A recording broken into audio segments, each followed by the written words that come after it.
In our last episode, we made a lot of people very, very uncomfortable when we busted the myths about organic food and all the misrepresentations it makes.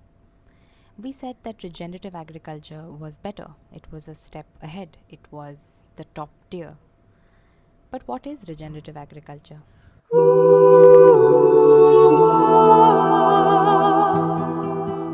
This isn't about a farming concept or science or policy.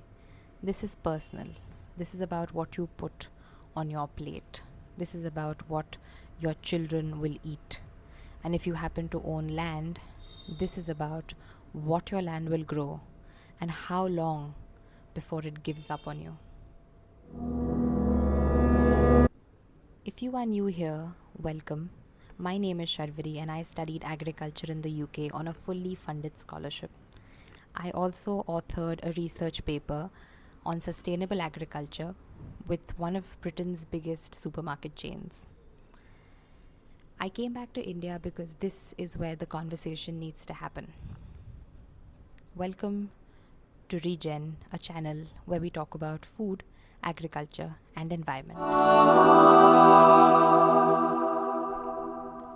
Let's talk about your plate first.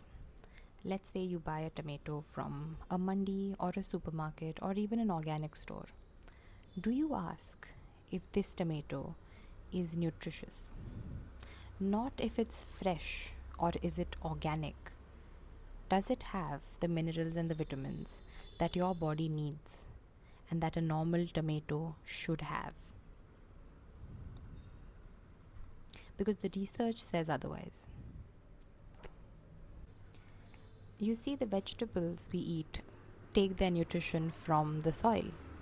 And so tomatoes grown in biologically rich soil will have the nutrients it's supposed to have, while those grown in degraded soils would be, well, degraded. In 2022, researchers Montgomery and Bickley came up with regenerative crops had 20% more nutrition than conventionally grown food. While these numbers will change according to countries, scientists, soil types, etc., the general consensus is that soil is where nutrition is coming from. So if we improve the soil, we improve the nutrition. Now let's talk about your children's food. I want you to think about something. The food your child eats today is grown on farmland that has been synthetically cultivated for about 70 seasons, ever since the Green Revolution started. Now, don't get me wrong, the Green Revolution was necessary. It saved a lot of lives. We were in a famine and nothing wrong with that. But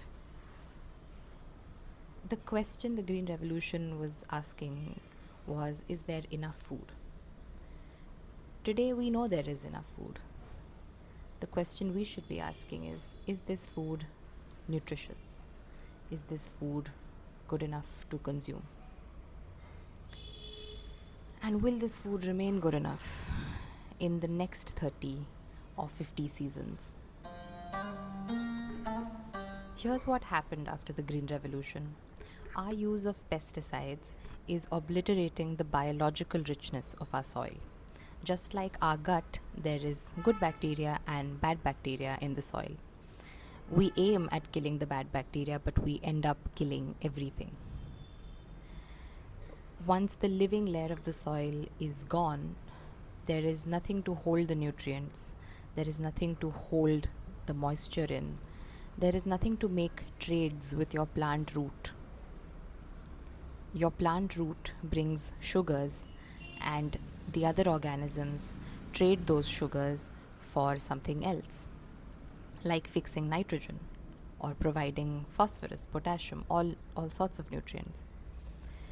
But because we have eliminated this living layer, we end up putting synthetic nitrogen, phosphorus, potassium, etc. If you are given a choice to feed your child a balanced, nutritious meal or give them supplements and pills, of the same nutrients. You know you're going to choose the balanced meal, you won't choose the supplements. Then why do we do this with our soil? Why are we feeding it on supplements? There are many research papers and studies going back decades that measure the decline of nutritional content in our food. The tomato you will feed your child does not have the same nutrients that the tomato your mother ate would have had. A famous study by BBC said that you would have to eat equivalent of 8 oranges today to get the same vitamin A as we did from one orange 100 years ago. This isn't meant to frighten you. It's just meant to tell you that there is an alternative. Regenerative agriculture focuses on improving the biodiversity of the soil so it can provide your plant the nutrition it should have had. To many of you watching this who own land and grow their own food, or at least have farmers employed to grow your food, if you grow food conventionally with chemicals, you are stuck in a pesticide fertilizer loop. You put pesticides, you kill the biology, your plant doesn't get the nutrition, and so you try to add fake nutrition with your fertilizer. It's like raising a child in an ICU with a drip. It's not a healthy, running around child. A research by ICAR, India's Agricultural Research Council, stated that about 44% of our land is already degraded, and by 2050, our crop yields would fall by 50%. Crop yields in India are anyway considerably lower compared to the same sized land anywhere else. Regenerative agriculture urges us to ask a different question. Not how much money can I make from this land, or how much income can I generate, or how much yield I can get. It makes you ask, am I leaving the soil better than before? Will my children be able to farm on the same land someday in the future? There's 3 key takeaways I want you to take from this episode. The first is that regenerative agriculturally grown food was found to be higher in nutritional content than conventionally grown food. The second is the nutritional content of our food in India is declining generation after generation.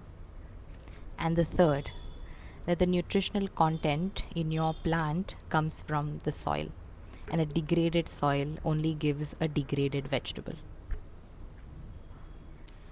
Regenerative agriculture is not a trend, it's not a fad, it's a direction.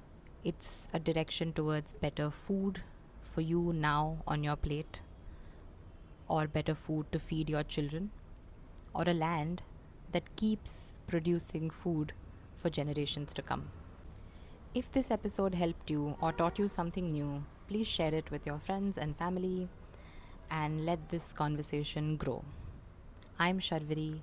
This is Regen, where food meets the future. See you next time.